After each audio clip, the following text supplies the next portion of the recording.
গভীর নিদ্রায় আচ্ছন্ন দুই কিশোর তারেক ও আরাফাতের ললাট লিখনে পিতৃহারার চিরস্থায়ী চিহ্ন রচিত হলো সবার অগোচরে।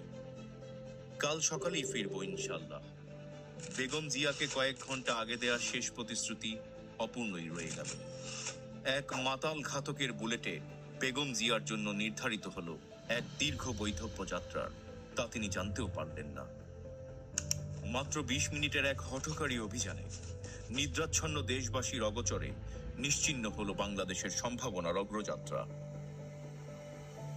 চট্টগ্রাম, বাংলাদেশের স্বাধীনতা যুদ্ধ এবং শহীদ জিয়া একসাথে জড়িয়ে থাকা সারা বাংলাদেশের উন্নয়ন অগ্রগতির সকল স্বপ্ন শুধু প্রেসিডেন্টের মাথা ও বুকে রেখে যায় ২৭টি নির্মম প্রাণঘাতী আঘাত।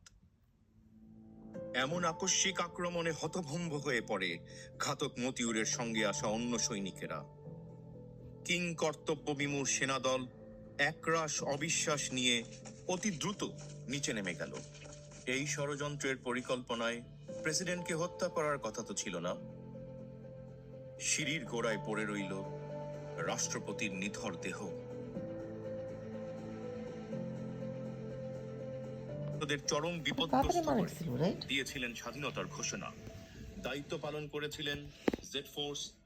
বাংলাদেশের রাজনৈতিক যে অবস্থান বা যে ভূমিকা, সেই জায়গায় তিনি একজন শক্তিশালী নেতা হিসেবে আবির্ভূত হয়েছিলেন এবং তিনি বাংলাদেশের যেমন প্রথম নারী প্রধানমন্ত্রী, তেমনি এই